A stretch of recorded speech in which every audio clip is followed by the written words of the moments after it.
Hello, ladies and gentlemen of the YouTube. I'm Bryan Baxley, and I am a gear mortal. And I'm so excited. My first home studio tour ever. 2020 for the gear gods. Alrighty, Trey, I'm going to show you my junk. Let's start with the bread and butter. This is the love of my life, the Eddie Van Halen 5153. This is the most insanely beastly amp that I've ever come across. This is my desert island amp. This is the amp that I can get the sound of my soul out of. The sheer amount of high gain that can be accomplished with this amp makes me ponder the ontological and existential arguments of chug life. I've also fallen in love with the Orange Rocker 15. This is how I get my tubey doomy / stoner metal frills and thrills. What a superb medium game amp with that very distinct British booty sound that is orange. The 5153 is so tight and organic sounding to me that I want to mix it with a grungy, loosey, classic Sabbath type British sound of an orange amp. The sound of these two amps in stereo is so full and magical. I can't believe what I've been missing out on all these years. When jamming, it feels now more like I am playing what a post-production album is. Also with the orange amp, the reason I use the EVH extension cab is the orange cabs are all vintage 30s, and I'm tired of vintage 30s. These EVH cabs are loaded with Celestion G12M speakers. These speakers are more enjoyable to me now after years and years and years and years of using vintage 30s. I am using the Shure Beta 57A and the Sennheiser E609 for miking up my cabs. Their tight, super cardioid patterns help me in this home live / demo situation that I am trying to accomplish, as I am always running fans, air conditioning, dealing with traffic, loud noises, neighbors, and all those issues of an uncontrolled environment. The Furman Power Conditioner is an unsung hero of guitar rigs. I've lost entire rigs thanks to rentals and venues that have no grounds. Blowouts happen, and then you just lost it all. Get renter's insurance, people. Another interesting piece of gear worth mentioning is the cab grabber. What a perfect idea or solution for a cab mic stand. This thing saves me so much space and so many headaches compared to a traditional boom mic stand setup. This will make your life better for not that much cost. I don't like jamming with headphones, so I've been using the Ibanez Corridor as a monitor for my drum loops. It's just one of those pieces of gear that fell into my lap at the right time, for the right price, for a different purpose than intended, and has worked out wonderfully over the years. So for drum loops, I have been using the Digitech RP250. Legendary. I've been using this since I was a teenager. So many enjoyable hours on this piece of gear. I can power this thing up, select a tempo, choose a beat, and get to jamming within seconds. What a great piece of gear.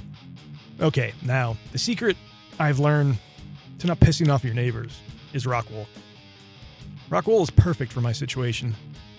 It will sound absorb the frequency range of guitars effectively, so I have been placing it directly behind and below the guitar speakers, so the full amount of sound won't travel back and below. I've also placed it on the walls to absorb room reflections, and the results have been good. I have it set up now so that I can play a 50 watt amp at 1 watt with a master on 7 without disturbing anyone. And all I need is the master on 4 and I'll be happy. So for all you people who are like me, people living on top of people, give this type of sound absorption a try. If you are constantly getting complaints about your guitar, Rockwall will solve your problems. Now I have recently been trying to get a stereo rig together. I can run a stereo rig very simply, thanks to the Line 6 HX effects. I really enjoy using guitar effects, and my pedal board, just got to that ridiculous huge point where it's time to upgrade and use a multi-effects. The guitar effects are so mind-blowingly satisfying in stereo. I can't believe what I've been missing out on all these years. It's so massive sounding. And alongside the HX effects, I'm rocking this Ibanez Weepin' Demon Wah. It's built like a tank, and it's so adjustable, customizable that I can dial it in to sound like all of my favorite wah pedals. It's my perfect wah pedal. Now, my current lineup of guitars are all ESP LTD guitars with Evertune bridges. I just feel like I fit the demographic of who they had in mind when they designed them. They're absolute joys to play, and they are definitely spec'd out for us chug monkeys. The oldest ESP I own is my MH1000 ET. This is my desert island guitar. 25.5-inch scale, EMG loaded, 81 and 60 set, Evertune bridge. This guitar loves to be in drop C sharp. With 11 to 56 string gauges, using the 88 gauge pick, perfect action, string tension, and stability. This guitar is aging lovely. I have put some serious hours on this guitar. I'm still experimenting with my other guitars. They sound great. It's just, I'm looking for that perfect setup that I have with my MH1000 ET. I am just putting together my stereo setup right now. So I'm using this Behringer USB mixer to record the 5153 and the Orange Rocker 15. I got the Orange Rocker 15 with the 57A in the sweet spot, hard pan left. Then I got the EVH 5153 with the Sennheiser 609 dead center, hard pan right. The Digitech drums are here on the 3-4 input and blended in.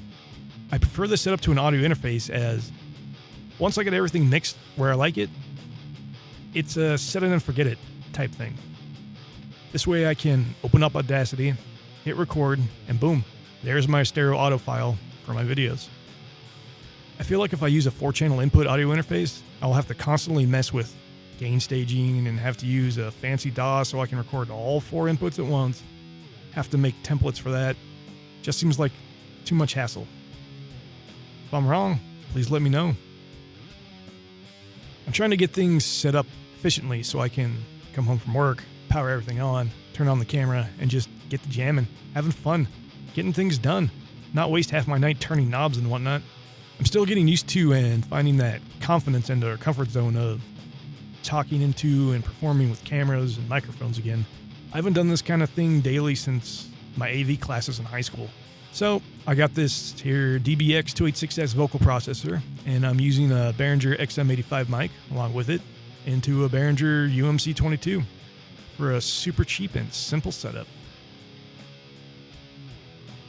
Oh yeah, and last but not least, no home studio should be without one. The casting couch. I mean, come on. Look at all these lovely stains. From bong water, alcoholic beverages, and all those fun sexy time juices. Who wouldn't want to come over and relax on that thing? Okie dokie. That is about the gist of how and what I'm trying to accomplish with my home studio. Let me know if I'm doing things wrong and efficient and whatnot and all that fun stuff. Thanks for watching. Toodles.